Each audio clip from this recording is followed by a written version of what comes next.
Вице-премьер Ингушетии Тимур Фаттахов провел оперативное совещание с министром энергетики и ЖКХ Ахметом Лалахоевым и представителями ресурсоснабжающих организаций по вопросу отключения накануне вечером водоснабжения в Сунже и Малгобеке.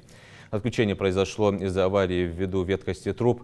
Зампредправительства отметил, что необходимо отслеживать давление во всех магистральных водоводах, контролировать объемы подачи напора. Фаттахов также обратил внимание, что авария не была зафиксирована в системе МК ЖКХ. По его словам, в результате федеральный центр остается в неведении об инцидентах, связанных с отключениями энергоресурсов. Вице-премьер обозначил важность постоянного мониторинга ситуации и своевременного реагирования на возникающие проблемы. Все прекрасно видят ситуацию. Крупнейшая авария произошла, могу ошибиться, там в 10 с чем-то по воде. Соответственно, Сунжский водозабор, в частности ГНС, работал только на часть города Сунжа, больше ни на кого. Дальше. То есть вы его отключили, правильно?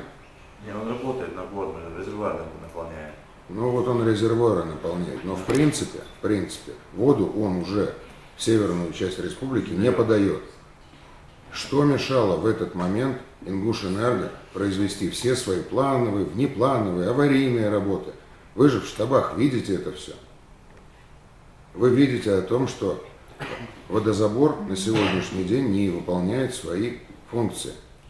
Соответственно, в этот момент можно производить любые работы, естественно, по согласованию. Но для того он штаб и создан.